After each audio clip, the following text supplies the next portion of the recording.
என்றாலே தீண்டத்தகாதது என்று நினைக்கக்கூடிய திராவிட முன்னேற்ற கழகம் 1999 இதே பாரதிய ஜனதா கட்சியோடு தானே கூட்டணி வைத்தது. நாடாளுமன்ற தேர்தலில் மூப்பனார் ஏன் தனியாக வந்தார்? 1996 திராவிட முன்னேற்ற கழகத்தோடு சேர்ந்து நின்ற மூப்பனார், 98 சேர்ந்து நின்ற மூப்பனார் 99 ஏன் வெளியே வந்தார்?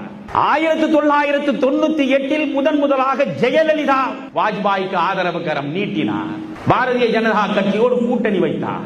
அன்றைக்கு கருணாநிதி பேசிய பேச்சுக்களை எல்லாம் முரசொலி பத்திரிகையிலும் மற்ற பத்திரிகைகளும் எடுத்து படித்து பாருங்கள். ஸ்டாலின் படிக்க மாட்டார், அது எனக்கு தெரியும். நீங்களாவது படித்து பாருங்கள். ஏனென்றால் கலைஞர், நான் ஒருவர் செத்து விட்ட பிறகு அவர் என்னிடம் இதை சொன்னார் அதை சொன்னார் என்று சொல்லுகிற இழிந்த மனிதன் இல்லை. ஆனால் கலைஞரை நான் அடிக்கடி சந்திக்கிற பொழுது கலைஞர் ஒரு முறை சொன்னார், மணியன், வாசிப்பு என்பதே என் கட்சியில் எவனுக்கும் இல்லாமல் போய்விட்டது.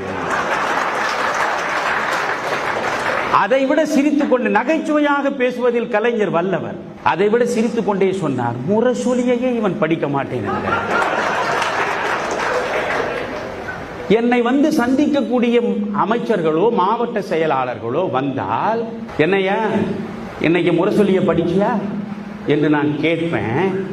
நான் இதை கேட்பேன் என்று தெரிந்து கொண்டு அன்றைய முரசொலியை மட்டும் படித்து விட்டு வருவான். நான் அவனை விட மாட்டேன். சரி, இன்றைய முரசொலியில் இதை நான் எழுதியிருக்கிறேன், சரி, நேற்று என்ன எழுதினேன் என்று கேட்பேன். அவனுக்கு தெரியாது. இது வானத்தில் உள்ள கடவுள் சாட்சியாக, நான் நினைக்கிற சமயபுரத்தில் உள்ள அம்மன் சாட்சியாக, உச்சி பிள்ளையார் கோயில் இருக்கிற பிள்ளையார் சாட்சியாக சத்தியம் செய்து சொல்கிறேன். அவர்களுக்கு படிக்க ஏது நேரம் என்கிறேன். நண்பர்களை கொள்ளையடிப்பது எப்படி என்பதை கலையாக கற்ற கூட்டம் அல்லவா அது? மீண்டும் திராவிட முன்னேற்ற கழகத்தின் ஆட்சி மட்டும் தமிழகத்தில் அமைந்தால், ரஜினிகாந்த் சொன்னதை நான் மாற்றி சொல்கிறேன், போராட்டங்களால் நாடு சுடுகாடாகும் என்று சொன்னார் அவர். திராவிட முன்னேற்ற கழகம் மீண்டும் ஆட்சிக்கு வந்தால் அந்த கணத்திலேயே மயானமாகிவிடும். மறந்து விட்டீர்களா நீங்கள்?